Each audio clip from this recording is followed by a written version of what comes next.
an opportunity to present the word. And so I've been looking forward to this for quite some time. Since we started talking about camp and I kind of knew the theme and we finally decided to have it, I actually kind of had my thoughts for what I was going to do tonight for several months. And if you were around this afternoon at camp, I think I told 1,000 people, I know what I'm saying, but I don't have it all completely, because it was just one of those things that I knew what I wanted to say, and I knew that no matter how I wrote it down, I wasn't going to say it the way it was. I think what I want to present tonight is something that's very important and something that is a good reminder for me. Our theme verse for this year is 2 Timothy 4, verse 6. I have fought the good fight. I have finished the course. I've kept the faith. And so through this next week, we'll spend some time studying this verse and others like it, and hopefully take away some good lessons. I'm looking forward to those. But tonight I want to focus on our theme of finishing the race, is what we've titled it, and possibly look at it from maybe a little bit of a different direction that's not necessarily on the agenda for the rest of this week. Brother Howard did a phenomenal job this morning bringing us the word and preaching on fighting the good fight. And tonight I want to focus on now finishing the race, but not only finishing the race, but staying focused on that race while we're running it. If you've ever been an athlete, specifically a track athlete, you probably know that training to run a race requires a lot of focus. I wouldn't know, obviously.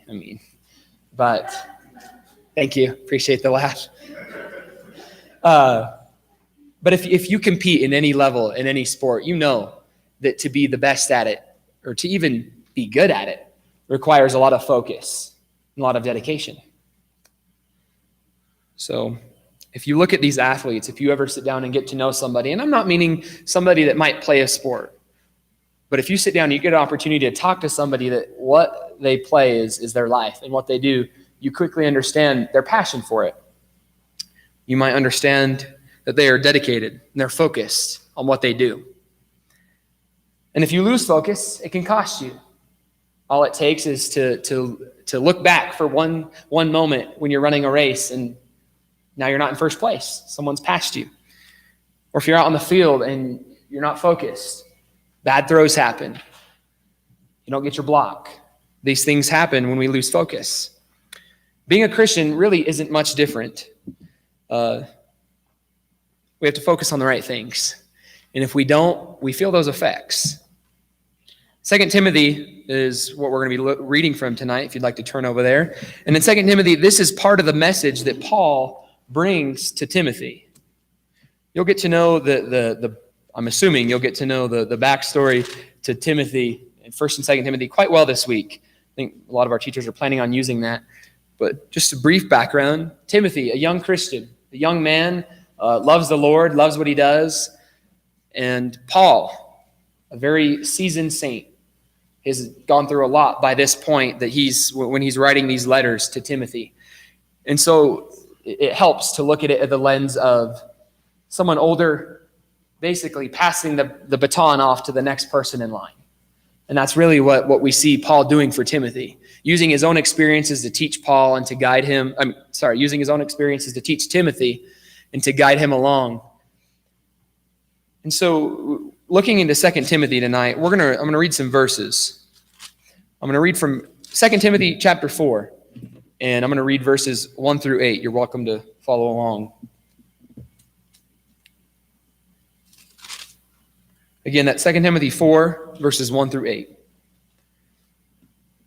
Paul writes to Timothy, he says, I solemnly charge you in the presence of God and of Christ Jesus, who is to judge the living and the dead, and by his appearing in his kingdom. Preach the word. Be ready in season and out of season. Reprove, rebuke, exhort with great patience and instruction. For the time will come when they will not endure sound doctrine, but wanting to have their ears tickled, they will accumulate for themselves teachers in accordance to their own desires. And they will turn away their ears from the truth and will turn aside to myths. But you, be sober in all things, endure hardship, do the work of an evangelist, fulfill your ministry. For I'm already being poured out as a drink offering, and the time of my departure has come. I have fought the good fight. I have finished the course. I have kept the faith. And in the future there is laid up for me the crown of righteousness, which the Lord, the righteous judge, will award to me on that day, but also to all who have loved his appearing. I love these verses, and I love what Paul writes to Timothy. And many times in my life, as I've looked at specifically verse 7, my hope is that one day I will be able to proclaim the same thing. And each and every day of my Christian walk, that is my goal. And I think for Christians, it could be said the same for all of us. To be able to say at the end of the day that we fought the fight. We finished the race. And we maintained our faith all the way through. But in order to do that, we have to focus. We have to train. We have to be prepared. You probably heard it said many times before, but anything worth doing, anything worthwhile is not easy. If anything worth value, it's not going to come free. And if it is free, that already tells you what you need to know. And we learn this a lot of the time, unfortunately, the hard way as a Christian and as a person living in this world. We learn the hard way that it's going to take work, it's going to take effort, it's going to take dedication. And Paul warns Timothy of these things when he writes to him here. He writes to him in verses 3 and 4. He warns him. He says, "For the time will come when they will not endure sound doctrine. They won't listen to the word. They won't do what the word says." He continues. He says, "But wanting to have their ears tickled, they will accumulate for themselves teachers in accordance to their own desires."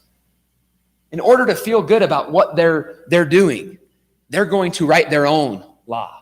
They're going to come up with their own commands. They're going to turn away from God. Sound familiar? It should. This is the world we're living in. And he warns Timothy, people are going to turn away from you. They're going to pull you down. They're going to be against you. And he says in verse 5, "But you, be sober in all things. Endure hardship. Do the work of an evangelist." He tells Timothy, he says, "But you persevere anyway. Keep your head up. Stay focused. Block out the noise." He tells Timothy to stay strong, to stay committed, and to remember his mission. If we go back to verse 1, he says, "I solemnly charge you." He says, I challenge you. I give you the challenge. I give you the command. I ask of you to do this. Paul took it seriously as he challenged Timothy to stay on track and to stay focused. I want to share a little story tonight and as a way of an illustration. And the story has to do with everyone's favorite thing. And it's the government. Okay, crickets. And if that's not good enough for you, it gets even better than that. It's actually a story and a letter written about government shutdowns, right? Those are awesome. We love those. So this letter, written in 2018, was penned by our Secretary of Defense at the time. His name was General James Mattis. If you don't know what a government shutdown is, it's basically when our Congress doesn't get along, they don't agree on a certain amount of money, and so everything comes to a standstill because we can't get anything through. And so this has happened at this time, and this happens all the time. I'm sure all the adults in this room can roll their eyes and just vouch for how annoying that is. This happens often. But what had happened is our government had faced several shutdowns, and he shares this message with the American troops at the time, reminding them to stay focused no matter what was going on in the world. And if it's okay, I'm going to read his letter, and then I'll give some thoughts on it. But he writes, and this is directed to our troops, he says, "To the American military and all servicemen and women, our government will shut down tonight at midnight. We in the Department of Defense will continue carrying out our fundamental responsibilities to defend our nation and the American people." He says, "We will continue to execute daily operations around the world. Ships and submarines will remain at sea. Our aircraft will continue to fly, and our warfighters will continue to pursue justice. While training must come to a stop, active forces will stay at their posts and train to achieve the least negative impact." He says, "I recognize the consequences of this shutdown. You have my personal commitment that we will do our best to mitigate the impacts of this disruption to you and your families." And then he ends the letter and he says, "Steady as she goes. Hold the line. I know our nation can count on you. Stay alert. Now, why would I share this, right? We don't like to talk about government. We don't like to talk about politics. It makes everyone feel gross, icky. We like to fight about it, right? We hate watching the news for this reason. But I bring this up because the attitude that Secretary Mattis asks for the troops to have is the same attitude that God has asked Christians to have. And it's the same attitude that Paul asked Timothy to have. No matter what is going on in the world, no matter what dangers might threaten us, no matter what the press has to say, no matter what the mainstream society says is acceptable, focus on your mission. Jesus gave them the same message to the apostles. He warned them of what was to come of them. He told them that he was sending them out as sheep in the midst of wolves. And he said, stay focused anyway. Be ready to do the work that I've asked you to do. Church, too many Christians sacrifice their Christianity for worldly things. I see it happen every day. I think if we're honest with ourselves, every single person that is a Christian can admit that they have allowed this to happen, to let worldly things get in the way of our Christian mission and the Christian attitude that we're called upon to have. And it's not like it's getting any easier. It seems like all the time, our government is more divided. Our country is more divided. Households are divided. Churches are divided. The world is such a place full of hate and anger, it seems like. It seems like no matter where we go, we can't escape it. We come into the church and we bring it with us, and it follows us. And we take it wherever we go with us, this evil and toxic way of thinking, all because we've lost focus on what matters the most. This morning, Brother Howard brought a wonderful message and reminded us that we have to stay committed to the Lord, no matter what that means, no matter what that looks like. Friendships will be lost. The things we love might have to be sacrificed. We're going to have some tough times. And most of the time, things are not going to go our way. But we stay focused anyway. What I appreciated so much about what our Secretary of Defense had to say at the time that this was going on, he said, we'll continue to execute daily operations around the world. Should we not be the same way? No matter who is running for office, no matter what the news has to say, no matter what's going on in the world out there, we continue to execute the daily mission that we have as Christians. We should, shouldn't we? Church, I believe that this lesson here is a lesson that Christians should focus on a lot more. And church, I hope that we can all promise to ourselves now to stop sacrificing Christianity for worldly things. Because we're promised. Here, Paul writes to Timothy and tells him what will happen if that is the case. He says in verse 8, in the future there is laid up for me the crown of righteousness, which the Lord, the righteous judge, will award to me on that day. And not only to me, but all to have loved his appearing. There is a crown waiting for you and I if we stay focused. There's a song we sing, and you know it well. This world is not our home. We're just passing through. Sometimes we forget that. Sometimes we get caught up and we lie to ourselves, and we have ourselves convinced that this world is as good as it gets, and that is not the case. So as we go throughout our week, and you continue to hear about finishing the race and running the race and staying focused on that race, remember how important it is to get rid of those distractions.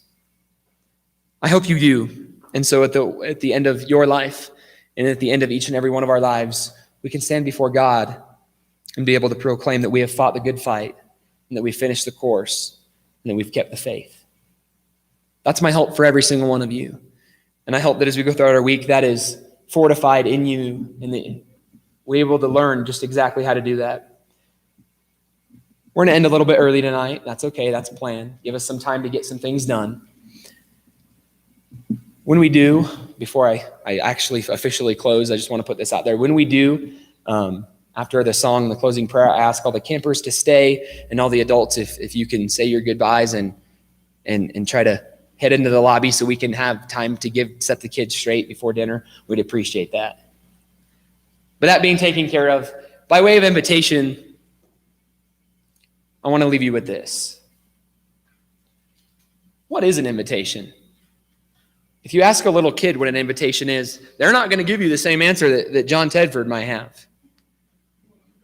Well, maybe. They're pretty like-minded. They're going to tell you it's being invited somewhere. It's being told, I want you there. You remember being in grade school, and it's someone's birthday, and they're carrying around those bags of the little collection of envelopes to hand out to kids. As a fourth grade teacher, I saw this all the time, and those kids that did not get one, they were mad.